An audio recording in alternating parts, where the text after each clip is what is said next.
Hello everyone and welcome to Digital Music Trends, episode 103. So this week on the show we're going to talk about the EMI Universal Takeover, the defibrillation of Myspace, Spotify, 7 Digital release windowing, and much more. So let's get started by introducing this week's guests, which are Nathan Hoy, who currently consults for a number of labels and corporations and was previously Vice President of Music at Reverb Nation and also VP CEO of Artist Services at Live Nation. So hi Nathan, it's great to have you on the show. How's it going today? Morning, wonderful. It's 9 a.m. here, which of course you know is early for people in the music business. So I'm still pounding espressos as we speak today. Really appreciate that. We're split between time zones today because okay. So the next guest is Zach Carter, a senior political economy reporter at the Huffington Post. So hi Zach, and thanks for joining us. It's really great to have you on. Great, thanks for having me. And finally, we have Darren Hemmings, who comes from the consultancy Motive Unknown, who also works a lot in digital and music consultancy side of things. So hi, Darren, and thanks for coming on the show again. My pleasure. Cool, great. So we're going to start this week by doing a bit of a big talk about the Universal EMI deal, which I think is the big news of this week. Everybody's talking about it. I'm going to try and sort of skim through the facts quite quickly, and then we can talk about the digital repercussions of the deal worldwide for the music industry. First of all, the deal has gone through, as many of you already know. The EU has approved the deal Friday, and then shortly afterwards it was followed by the FTC in the US, which approved the deal as well. So what are the conditions? Well, the EU has imposed some divestments that Universal has to do on some of its acquisition from EMI. So there are some labels that Universal is going to have to get rid of, some artists that are not going to be able to join the Universal roster, that are going to be placed into a holding corporation, basically, and these are going to have to be sold on to other music companies to reduce the market power of Universal.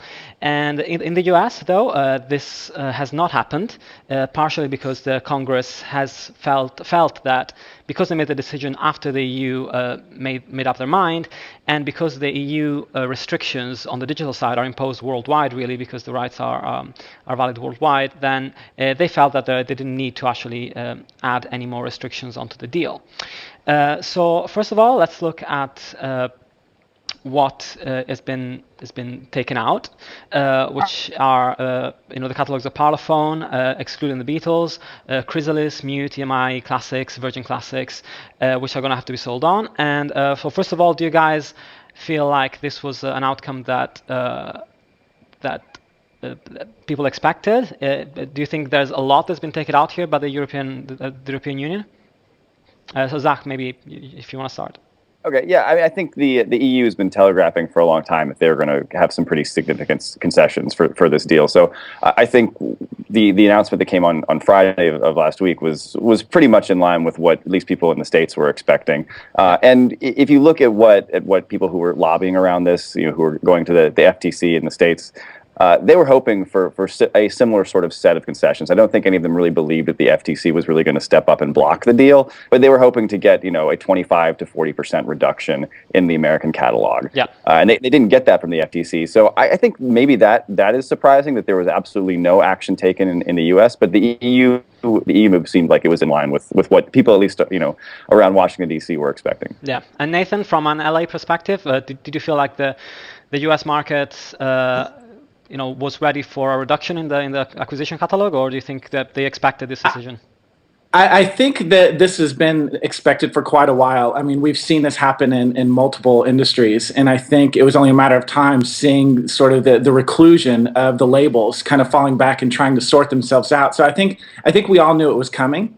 I don't think we can necessarily plan to what degree that we'll see any impact, because right now the label infrastructure here hasn't made that much of an impact to the bulk of the business. So it's one of those things. I think we're just all waiting back and hoping to see some outcome. I do think that this will really impact a lot of the mid-level artists, significantly in that it could create a lot of opportunity because, with the catalog being set up by the labels, it really kept it out of reach for a lot of people. Yeah. So I think this could trickle down and really help some people get out there, whereas their hands were tied before by the label. Absolutely. And Darren, from a UK perspective, there's actually quite a few artists on the UK rosters that are not going to go to Universal, that are going to be sold on. Do you think there's a bit of concern on that part as to what's going to happen to those catalogs and for the artists themselves? Yeah, I mean, from my side of it, I'm certainly quite interested to see what will happen to the catalogs, because I think there's been a lot of talk about labels, and which labels would go. And I mean, from where I sat, I get the feeling, I don't, it's only conjecture really, but I get the feeling that probably given the option, EMI might well have preferred to divest Virgin of the two, because Parlophone is very much sort of jewel in the crown of the. Certainly on the European side, all the biggest artists are via Parlophone. So I do wonder if, and I mean, I actually used to work for Virgin and Richard Branson in the management company, and I kind of was saying a few weeks ago that it would have made sense for him to bid for Virgin Records. And I get the feeling maybe there was a conversation, but it just never turned into, a decent deal, because Virgin are hard businessmen at the end of the day, and they would probably have only swooped for it if the price was very right, and I'm assuming it wasn't. But I think it'd be very interesting to see. I mean, it's been fascinating from my side of it, seeing what will happen around the indie side, and what will happen with catalogs. There's a company called Union Square over here that does a hell of a lot of catalog reissues and things like that, and it's kind of to what degree will they swoop on the rich pickings of Sanctuary, which is being gotten rid of, which has obviously got Trojan and a raft of other kind of back catalog stuff. So I mean, I could talk for hours about what will happen and what will go where, and it's fascinating. And I think it's kind of weird, because I think there's, the knee-jerk response is that this is a bad thing and that it will stifle innovation and things like that. I think there's quite an interesting sort of counterpoint as to whether, by being a dominant force, UMG will be in a position to kind of dictate the agenda around music in a slightly better way. By holding more of the cards, they can sort of, one theory says, by holding more of the cards, they could certainly try to reinflate the value around music generally. Whether that would work or not is totally open to discussion. But there's so much interesting stuff here, and then it branches out to, obviously, Leo Cohen's just resigned from Warner's. You got big fat loads of label stuff going here, whether it's Parlophone and other bits of content. You got a very dynamic guy who's just left Warner. What might happen there? Just a raft of stuff. But particularly for me, the one I'm really curious on is Parlophone and what will happen to it, because certainly one line of thought is that it could become quite a large independent label. And it's got, certainly on the European side, a hell of a roster that it could be off and running with. So fascinating stuff, tons of things to pick over there. So as I said, could go on for hours, but I'll stop. And just skimming quickly through the potential buyer, there's a ton of people that could be interested in this, from the majors, of course, so we're talking about Sony, we're talking about Warner, plus there's the option of BMG going back into the master ownership field and forming what people would call a new major, even though a very small new major, but still an interesting play on that front. But also there's the option, if the price was right and if the price was higher than what was bid by a single company, to split up part of the catalogs and so that the artists or companies behind some of the artists could actually buy back part of that catalog. Zach, do you think there's going to be some restrictions on who Universal prefers to buy that catalog, or do you think, from an FTC perspective and from a European perspective, they just don't care, they just want to get rid of it? It really looks like the FTC just kind of rolled over on this one. So I would not expect a whole lot of restrictions coming from the American side. I think what you were saying about Parlophone and Sanctuary in particular is really interesting, because one of the more interesting elements of the FTC's decision to just greenlight the merger with no strings attached was the idea that these record labels don't really compete head-to-head with each other, that older artists and newer artists aren't really at the same market. I think that was a little bit of a ridiculous argument, but you could still say that, particularly with Parlophone and Sanctuary, with so many old artists on there that are sort of part of the music canon that everybody listens to when they're growing up, that if those types of artists and that catalog lands at say a large independent, then it really does increase the bargaining cloud of a like a Matador or an XL type of label. At least it would in the United States. but I think really the view of the FTC is that you can't have anti-competitive behavior based on market share in the music industry, because they don't believe that different types of artists really compete with each other for the same business. Yeah. Which I think is a really difficult argument to make. I think it was a really silly thing to actually put down in writing. But that was the FTC's opinion. So if you're looking for the U.S. to come in and say, well, no, Universal, you can't just sell everything to Warner, or you can't sell everything to Sony, I just don't think that'll happen. Absolutely. And Nathan, so from an LA perspective, there's a whole lot of stuff being sold around there with the AG sale as well happening. Do you reckon from your experience with majors as well that maybe there could be a benefit in having a new pool that forms around the catalog that's been divested? Well, I think there's going to be more opportunity in the fact that, budgets will be switched around. I think there's a lot of focus on certain levels of the catalog, and I think there'll be some innovation because there's the passion will come in. The people that believe in specific artists, the people that believe in specific genres, I think that they'll come through and say, this is how we're going to do it. There's still a fan base, but we've never paid attention to those fans. Yeah. So I think there's going to be just the passion back in the business when given the opportunity. So that's kind of what I'm hoping for, but I honestly believe that it will come through. Yeah, absolutely. And Darren, do you reckon that there is a chance for artists to actually think about buying back some of the catalog, or do you think they're going to try and sell it all in one block or in a couple of blocks? I think it'd be interesting to see. I mean, I was chatting with somebody about this yesterday when I was saying that, it's easy to throw around the label names and things like that, but you forget that every artist has contracts, and those contracts will be up for renewal at different times. And the friend of mine actually pointed out something that I'd forgotten, which was that I think it was Warner's bought Factory Records, didn't they? And they put down £100 million for Factory Records, and then realised, having purchased it, that they didn't actually own any of the artist rights because Tony Wilson had done all of the contracts on a handshake. And then promptly had to pay out many, many more millions for the catalogues of people like Joy Division and New Order and so on. So I'm kind of interested to see, call me a diehard cynic, but I thought it was kind of funny that Blur have started talking about the fact that they're going to split up, and it seemed like very, or they're not going to do any more recordings. And I wondered how much that was linked to the fact that they were kind of, in this situation where they can now make those noises to scare the hell out of somebody, to put more money down. But sure. I think it'd be really, really interesting to see what goes on with this. I mean, as I said, it's going to be fascinating in that sense of what happens. And, there are all kinds of acquisitions going on, and there's a whole question that we haven't yet discussed of the kind of the indie market and where people are buying stuff up, who's, I guess, decided that they're very pro the merger now that they may have something coming their way. Yeah. All these different things, and what the knock-on effects of those are, because there's whole, the co-op label services division is going out the door. Where's that going to wind up? Just so much stuff that I think it's going to be incredible to see what goes on. And I think I'm with Nathan in that I think it would be great if we do get more people kind of structuring this around specific catalogs and things that could be kind of developed with more passion and more originality, I guess, than just regurgitating the same old box sets and and that kind of stuff.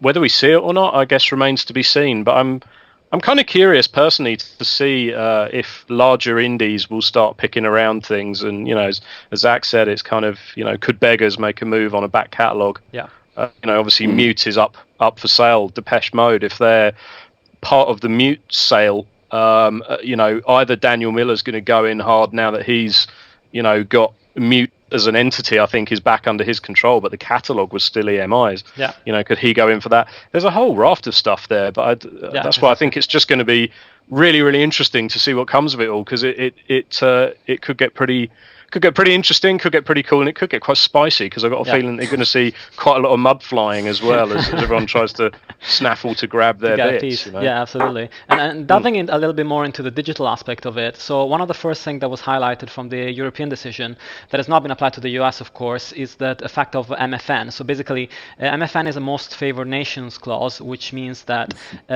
Universal could leverage that in the past to make sure that they had the best possible deal out of all the deals that a digital partner could make.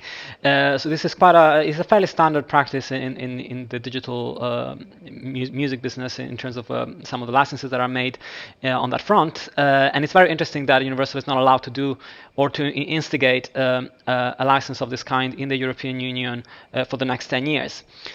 So Zach, first of all, were you disappointed that something like this wasn't implemented in the US, and do you think it's necessary?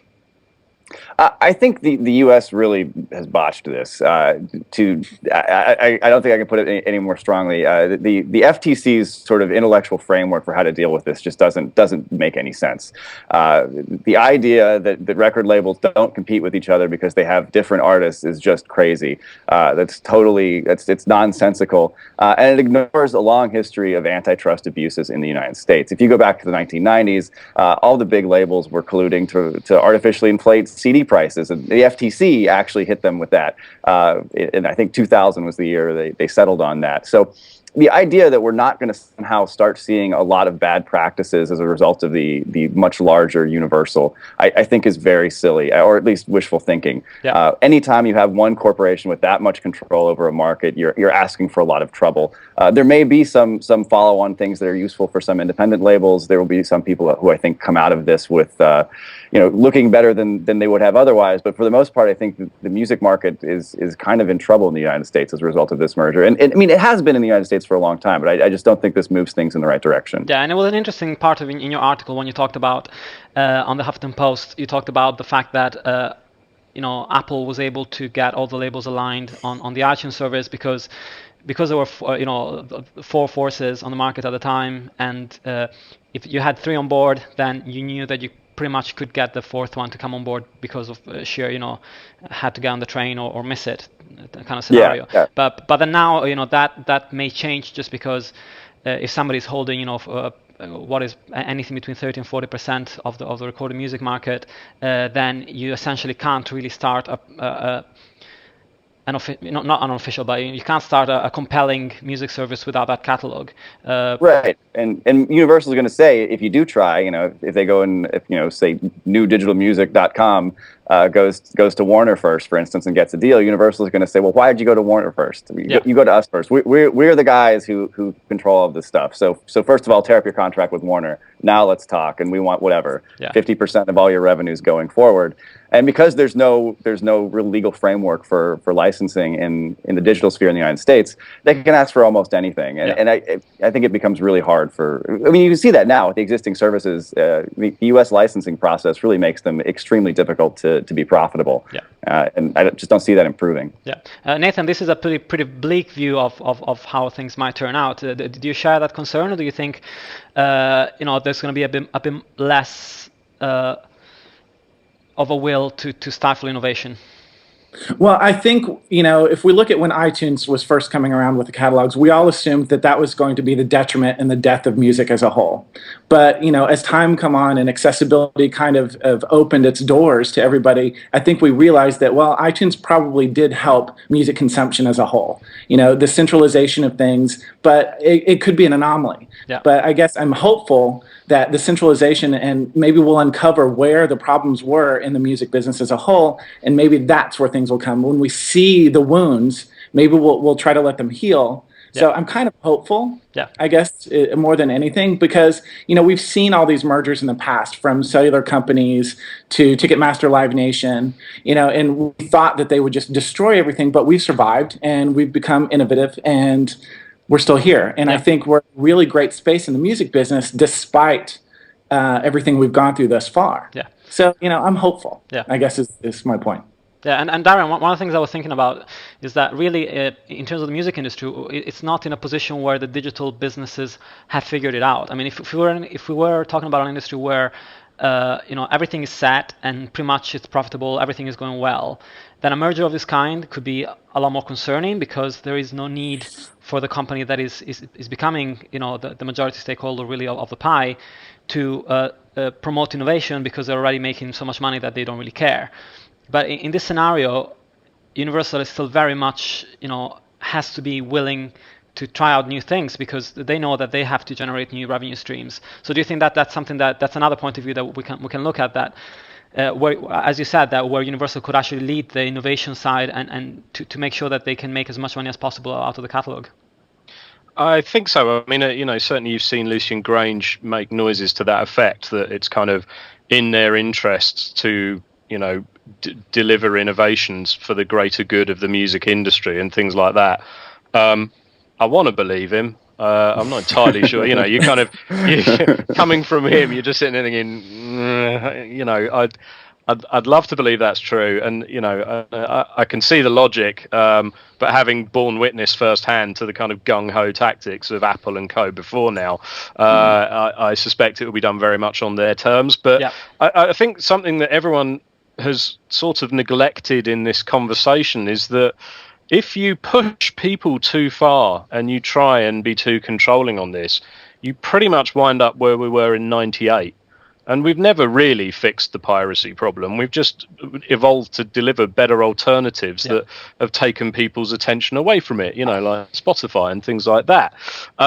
So I think there's a kind of limit to how far they could push the boat out and piss people off, because if they go too far, then that something will spring up to stick a thorn in their side, and there's always been something, and even now you're kind of seeing it with Groove Shark and things like that come along. Unless we forget, there's plenty of examples in history, YouTube probably being the best one, of kind of, on paper at least, wide scale rights abuse that then got turned into a legitimate service. Now that didn't work for Groove Shark, but the fact remains that I very much held a view from day one that the illegal hacker types are always one step ahead. And, you either work proactively to provide a decent alternative or you pay the price. So I think Universal can throw their weight round to an extent. And you could argue that across these majors they already have, with their kind of shares they own in Spotify and the whole debate about how much artists get from building something that, the majors have a stakeholding in and all of that kind of thing. But, yeah, I think you can go so far, and then beyond that, you're going to be crossing a line, and then bad things will happen. Yeah, right. I think that's a really good point, but I would also just caution people not to underestimate, at least on the state side, the capacity for executives to have unbelievably short-term thinking and let that guide decisions. If you look at the lobbying activities that are going on the Hill right now, at Capitol Hill in Washington. When you see the Motion Picture Association of America or the Recording Industry Association of America, the groups representing big film studios, big record labels, they have the exact same perspective that they've had since 1998. I mean, they bring the same arguments up. It's the same sort of like pig-headedness that you saw, like when Napster was really big, and clearly. The music industry really was, I think, on the brink of total disaster in 2000. Not just because these piracy options existed, but because they really didn't. They'd actively fought for years the development of a legitimate sort of music licensing service on the digital side. I mean, these labels sued Diamond Rio in 1998 to try and ban portable MP3 players.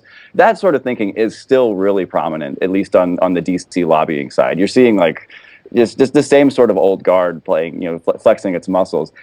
It could be the case that will change because these services can't, if Spotify is losing $55 million a year, I don't know what the pound conversion is off the top of my head, but if they're losing $55 million a year, that's not something that's sustainable, even if the labels are getting a really good cut. Spotify can lose money, but they lose money because they give so much money away to the big labels. Yeah. That's okay for the next quarter or the next year, but if they really do get to a position where Spotify is not going to be around, then people are just gonna go to BitTorrent in the Pirate Bay. Yeah.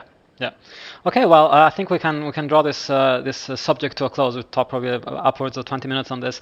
I just wanted to talk about another story that Zach can help with as well before I let him go, and that was the Pandora story. So from last week, the fact that there is a new bill that's being introduced through Congress, being passed, this being processed through Congress, that could end the high fees that Pandora has to pay towards the rights holders for the streaming of the music. So basically, Tim Westergreen, the founder of Pandora, wrote an open letter to his audience base. I'm just going to read a little bit of it. He said, "This is Tim, the founder of Pandora. I'm writing to ask for your urgent help. An important piece of legislation has just been introduced in Congress that would end long-standing discrimination against internet radio. I'm asking that you contact your senator to urge them to support the Internet Radio Fairness Act." So that's what the act is called. world. So this bipartisan bill will correct the incredible inequity on how different digital radio formats are treated under the law when it comes to processing royalties. And he referenced to the fact that Pandora pays over 50% of the revenues in performance royalties, whilst Sirius XM only pays less than 10%. So this is actually something that's it's exactly the same in the UK. You know, there's I've just come out of a conference on music and web radio, and I saw some stats on the fact that broadcast radio, we're talking about real sort of on the air radio, is allowed to pay something like £2.35 per 1,000 of hours listened, or something around those lines in terms of royalties, whilst that figure is about £16-17 for the most basic form of streaming. So that kind of equates to a similar figure to what Tim pointed out from the US side.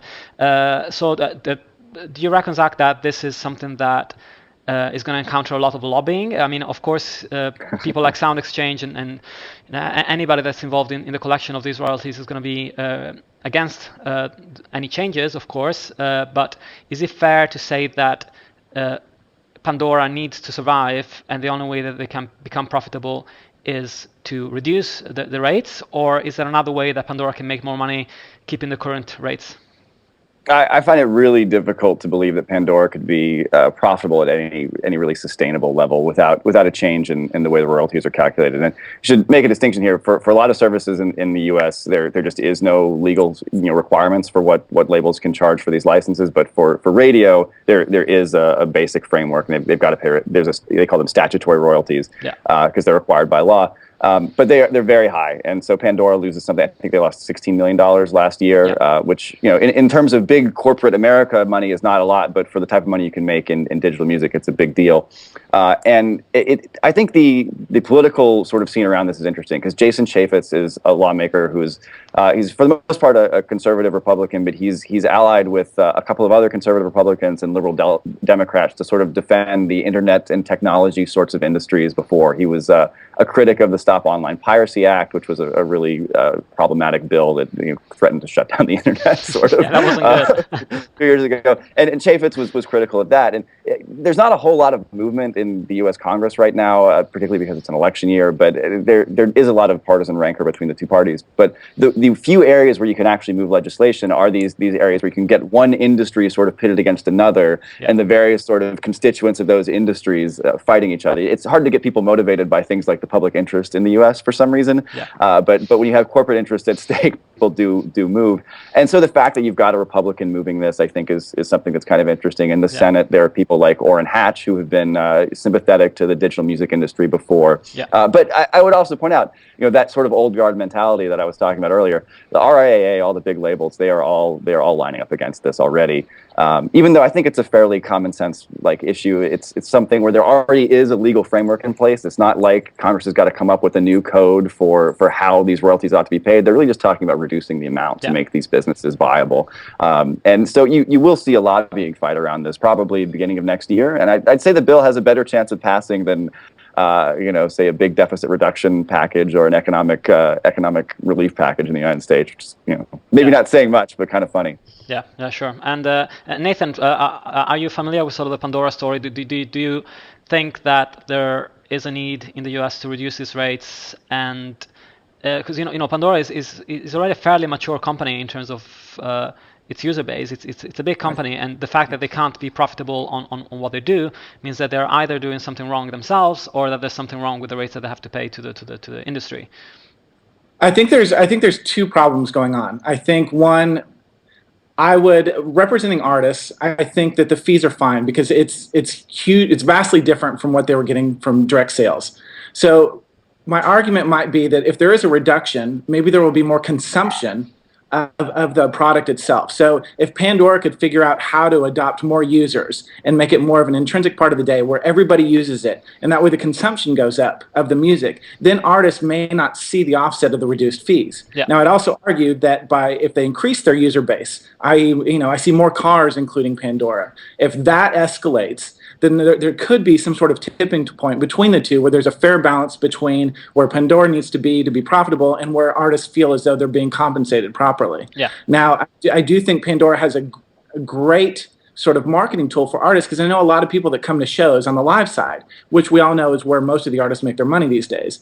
And most people would never have discovered these artists if it weren't for Pandora's ability to deliver something new in the playlist that you've curated. Yeah.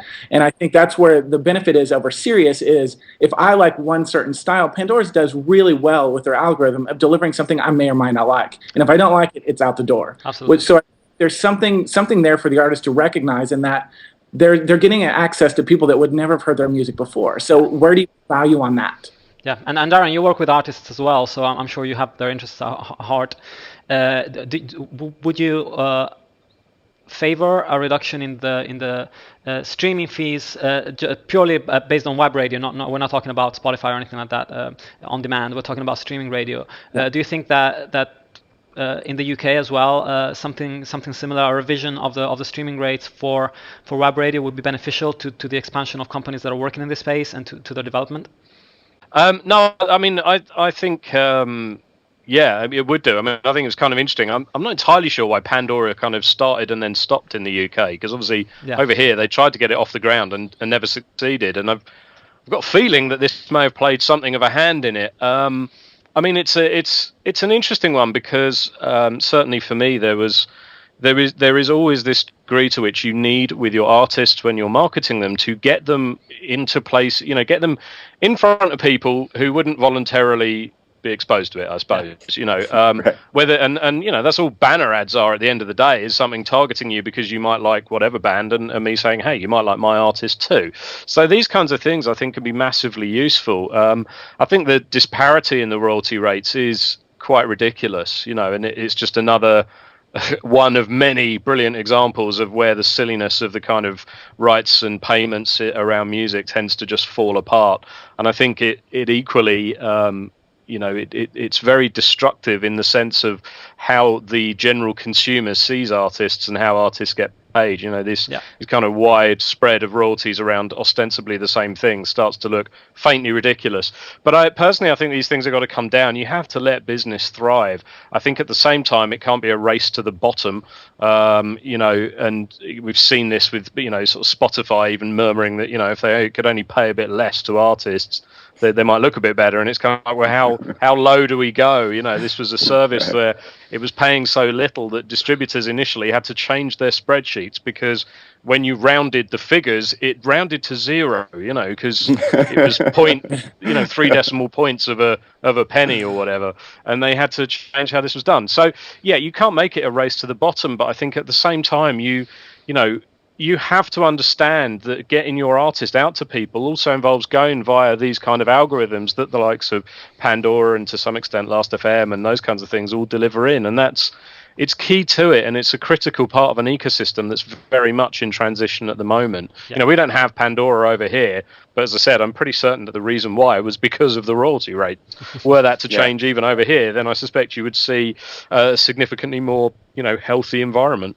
Absolutely. And I think this is really key to having the music infrastructure be beneficial to artists over the long run. I mean, I really think the whole promise, like when Napster was rolling out, was that, okay, this kind of stale major label system that's been not particularly kind to consumers and definitely at times really, really aggressively against the interests of artists, now has got to change. And I think the way you get artists in front of new people and exposed to new audience is through having, multiple different channels of delivery. Like, the Pandora algorithm's one, Spotify is useful.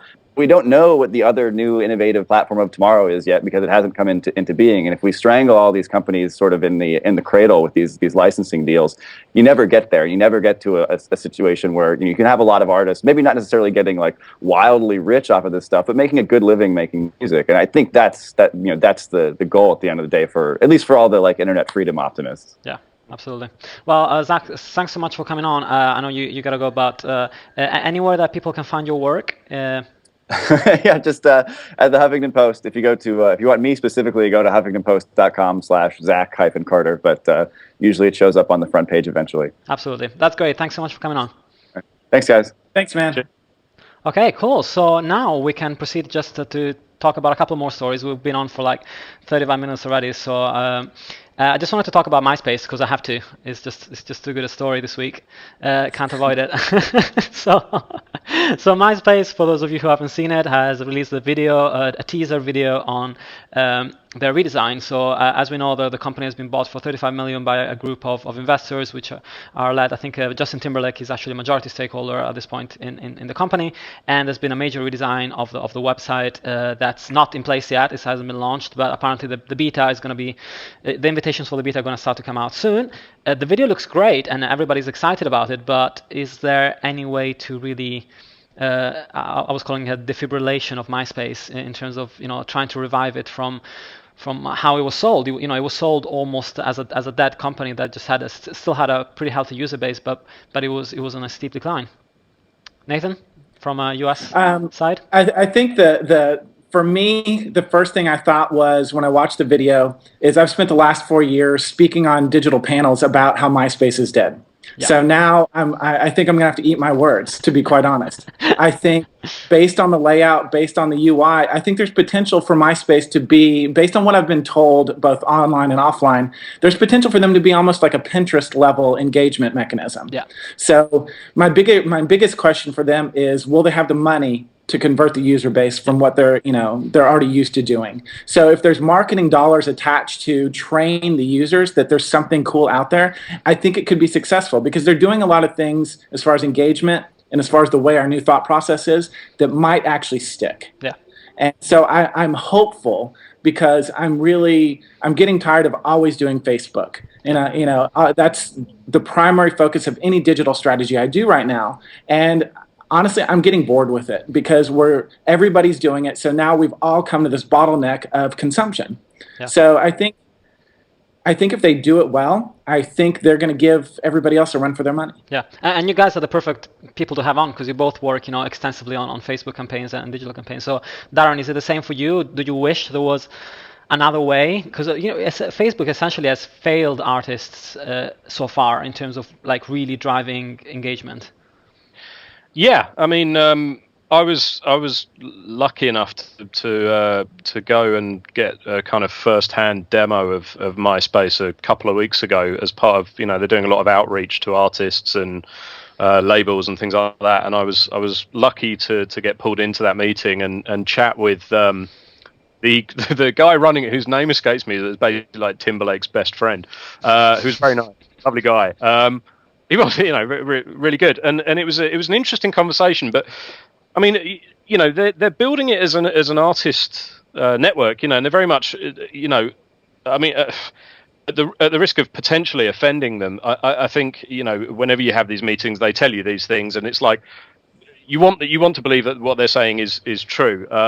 In this case, I actually did believe it, and I've got pretty good bullshit detectors, and they are it first and foremost with our in mind. They're sitting there saying, what would we want to see here to really kind of sell this in? Now, I think I'm completely with you guys. Facebook is becoming just more and more irritating as a platform to use. The thing that doesn't really get discussed much around Facebook is just kind of what a horrifically anodyne environment is to really make a connection with your music.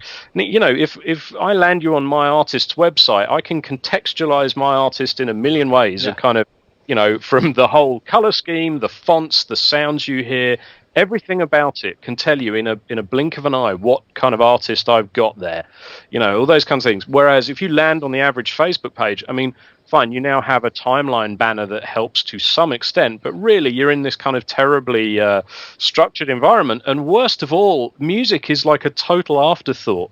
They sort of think that they've appeased us by adding a listen button, but that is just not, it's not good enough. Yeah. And it's that immersive quality that I think has been totally lacking in Facebook. And it feels like the Facebook approach is getting more and more kind of reductive. You used to drive people to your Facebook default tab where you could, using band page things, try and sell your artist in a slightly more meaningful way. And it's kind of been reduced. Someone said to me the other day, it's become a little more than a mailing list, really. It's another equivalent of a mailing list. You don't get much engagement on the actual page. It all happens through a news feed, so it's just become another channel of communication, but not in a manner that really connects people. And I think you can never underestimate that element of the depth of connection with your artist. Yeah. You know, when it's Ozzy Osbourne biting her head off a bat, or, you know, watching scenes from, you know, whatever, Skrillex's new video, or all these different things mean different things to the person that's watching them. And, you know, when you're like an impressionable teenager and stuff like that, your means to buy into this and this band becoming your life is absolute around that, you know, that experience you have. Now, the Facebook one, I think, doesn't do that at all. It doesn't sell you in, doesn't make you feel like you're part of something. Whereas the ability of the MySpace one, where it's based on a very rich visual idea, and, you know, and I liked how they've positioned all that and the different functions within the way you can, you know, pitch your music and show it off and all these different things, it carries a lot more meaning. So I think there's that, you know, to consider, but I also think the timing's just great. You know, as we were saying, it's like generally I feel like there's just a degree of fatigue setting in around Facebook across the board. You know, I think they're losing the attention of people, and it's funny how Facebook was a platform originally to share genuinely meaningful stuff, like here's a picture of my son, or, you know, here I am chatting with people I would actually go out and meet and drink and, you know, and socialize with, to now sort of being a place that seems to primarily be like lolcats and viral stuff. Yeah. And, the value of the information on it is just ever decreasing. Yeah. So at that point, you know, the timing is perfect for MySpace to step in with something that's really quite an enriching music environment, and where music is absolutely the number one concern. Yeah. And having sat with those guys and talked with them about it, it was just really great. And it was kind of telling, I have to say, because I actually asked them what their ad strategy was, because, like it or not, you know, I do use Facebook ads around my artists and ads elsewhere and everything else. And I was genuinely curious. And they I think their answer was more or less that they didn't really have an ad structure in place. Now, that's not a criticism of them. I think it's more that the point was that they're just, right now, they're just focused on, can we just build a really awesome environment? Yeah. And if that's the case, then all power to them. I mean, doubtless an ad product will come. They are now owned by an ad company, so only a fool would think that that's not looming over the hill. But I just hope that whatever ad solution comes in is a good one, and that they draw people like BuzzFeed who have stepped back to look at, you know, how can you do advertising in a way that isn't just as crass as beating you over the head with a banner, and things like that. So we'll see. But at the moment, you know, all signs are good. I mean, there was a distinct absence of mobile within this video, which I think is problematic. Yeah. Well, potentially an Achilles heel, but in fairness to them, MySpace is a website. It's a website hit through desktops. You know, they don't really, well, they may have had a mobile client, but it's long since died a death if they did. So fair enough that right now they would concentrate on rebuilding it on the desktop side, but a consideration going forward, certainly. Yeah, and I mean, they have an asset, which is the fact that even though I did see a few slides in the past year and a half or so on SEO, like search engine optimization techniques for artists, that recommended people to actually delete and remove their page, the MySpace page, because it was one of the first results that came up on Google. So people were saying, look, if you're not updating it, there's not a great deal going on there, then delete it so that you know that's not going to come up in the first page on Google or as the first result. But even though that was going on, there's still like an absolute huge amount of artists that have heritage pages that are still on there.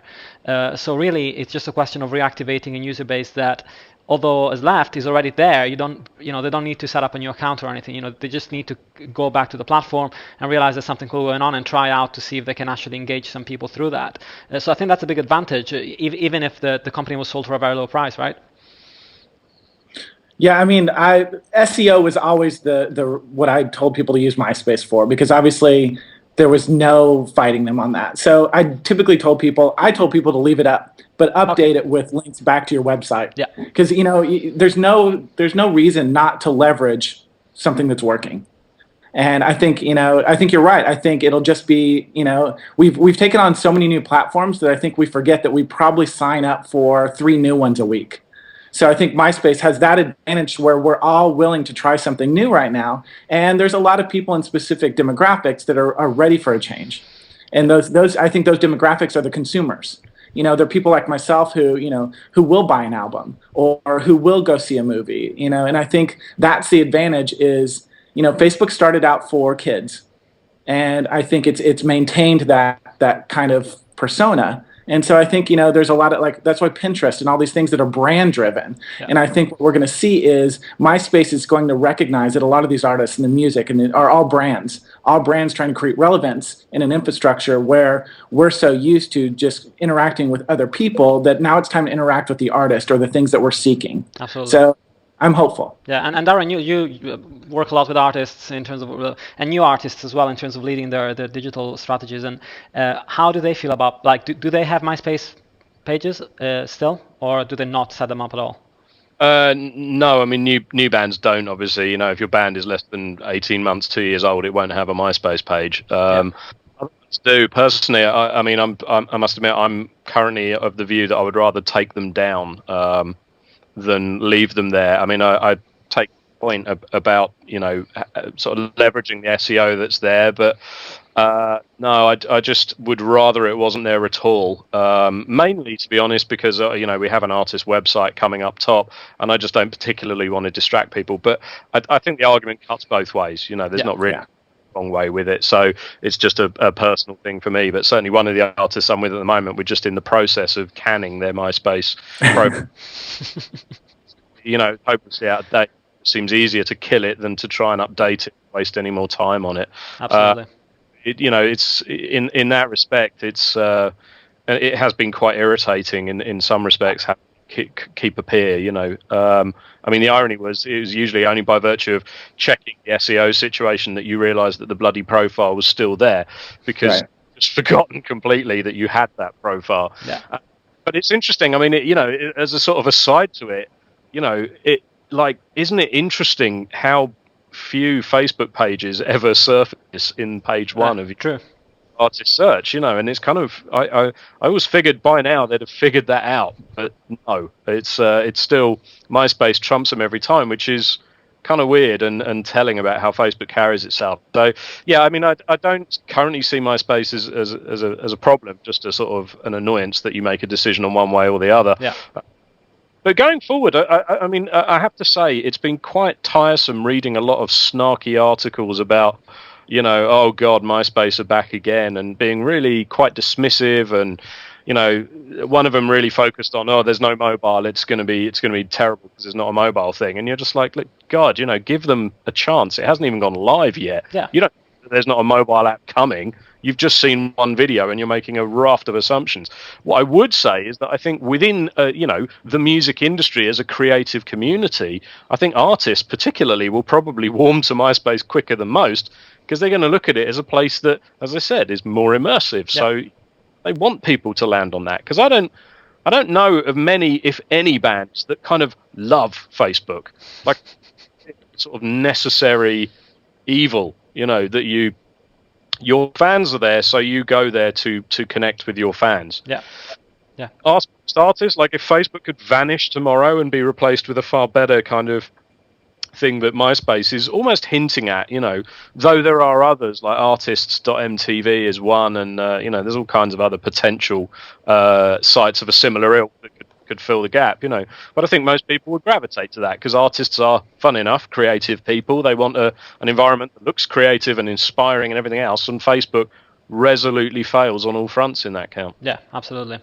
So I was gonna say just a couple more stories, I guess, at this point. It's we're running late already, but I was thinking about talking quickly about the 7 Digital thing that they launched last week that hasn't actually made almost any headlines. It's been pretty low key. I've only found one article on Hypebot that was talking about it. So basically what happened is that 7 Digital has launched a new program specifically designed for music tech startups and developers, which is called a prototype package, which is essentially it's an API license, an account management system that enables startups to test proof of concepts when it comes to apps. So that's a really interesting thing that they've done, because they have a really huge catalog, and of course one of the main problems for a startup that wants to operate with a large catalog is that it's pretty hard to test it before you get the licenses and before you actually get the catalog, whether it works or not, what are the bugs, what are the problems with the service.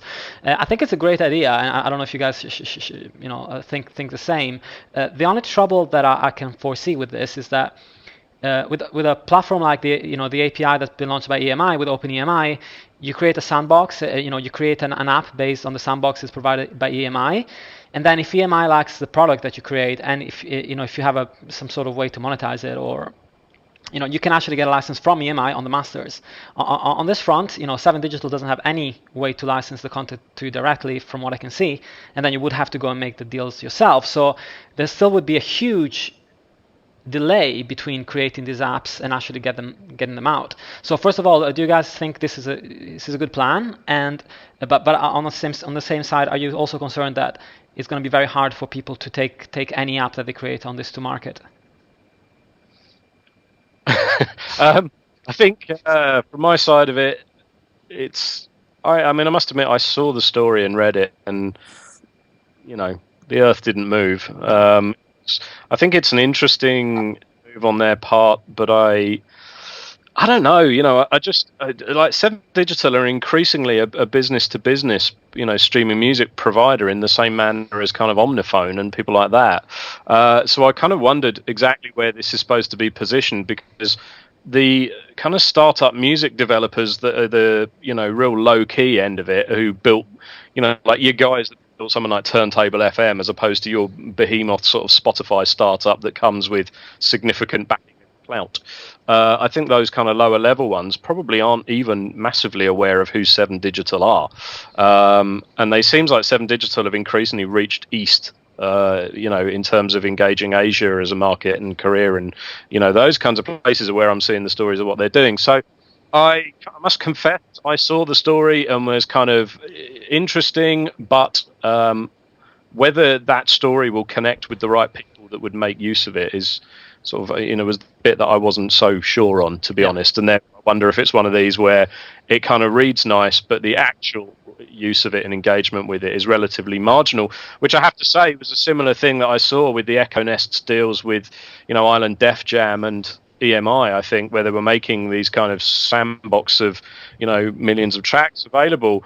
And I know, that there's not really anything massive has come out of, certainly the Island Def Jam one. I don't think a single thing came out of it. Yeah. And a big part of that was certainly there were all kinds of caveats around it that just scared developers off. Yeah.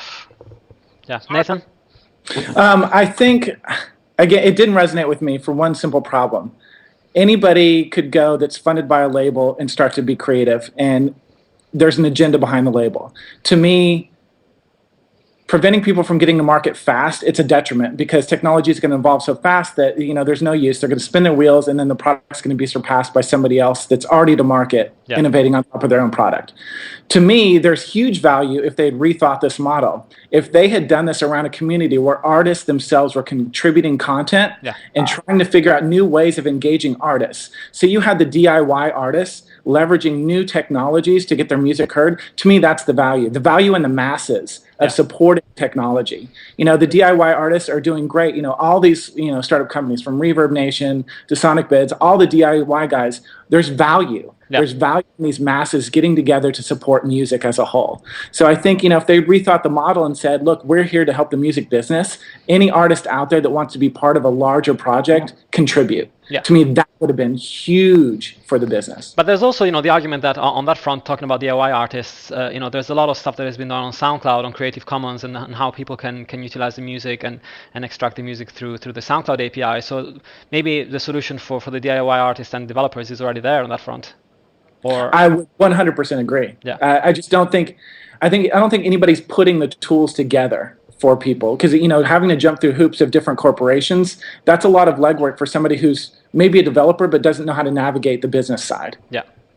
All right. Well, last story that I want to cover is windowing. So there was a controversy about deadmau5 this week that is imposing a windowing option on his album release. He's only allowing for iTunes and a physical retail for the first couple of weeks, I think, of the release campaign. So this is a age-old problem. I faced it back when I was at university. There were issues on windowing, and I know a lot of independent companies are facing that problem as well. It looks like on the major side, companies have gotten over this, because the latest Pink album and the latest Killers album in the UK were released on Spotify the same day, actually in the deluxe package as the physical product. So I assume that means that the worries of the majors are a little bit less a bit smaller than they were like a year and a half ago. But on other artists, maybe artists that have a more hardcore following fan base, they might see still windowing as a good way to increase the sales of physical special products and deluxe products before the album goes to streaming. Do you think that's the case? Do you think it's in any case silly to talk about windowing, or do you think there's an argument to it? I think from my side, it's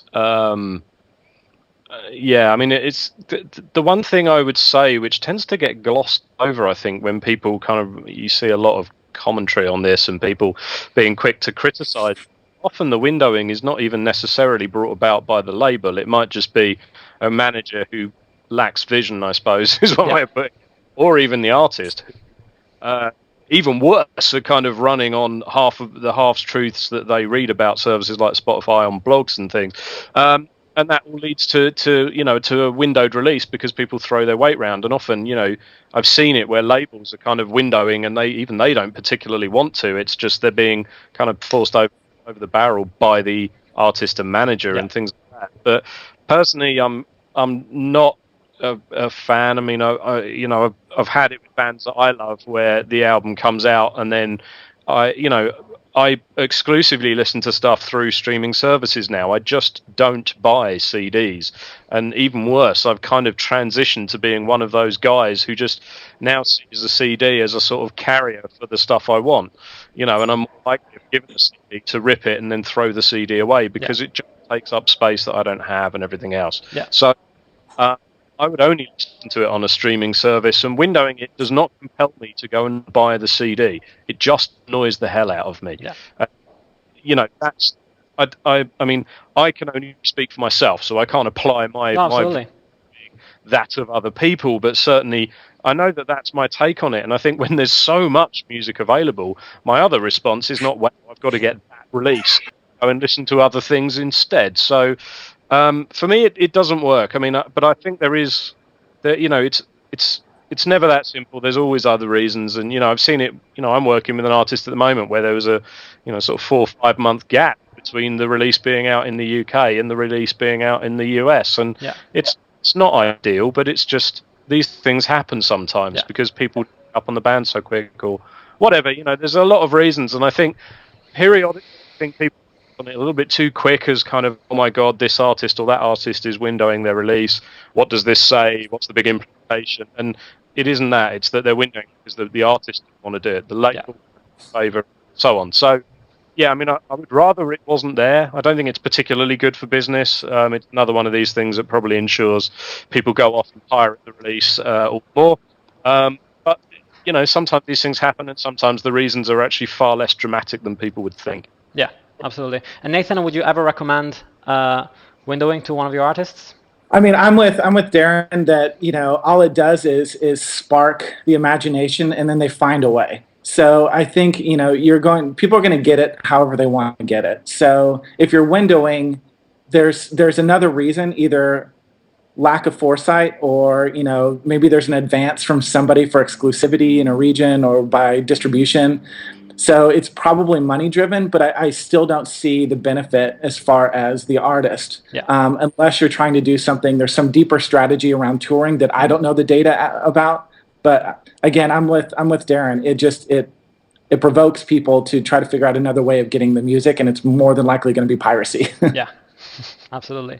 All right, I think I'm gonna wrap it up here. And have you guys got anything to plug, Nathan? Anything you want to plug, or you want to share your Twitter account so people can follow you on there? Yeah, I didn't write it down, but it's my name, @NathanHoy. Follow me on Twitter for some entertaining antics here in LA. Okay, great. And Darren? Yeah, you can get me on Twitter at Mr_Trick, which has got very interesting things during the day and highly that'll be entertained. So just come and follow me there, and I will always be shamelessly yelling about the artists I work with and all of that stuff. That's great. Well, thanks so much for joining me, and I'll see you next week. Thank you, guys. Cheers.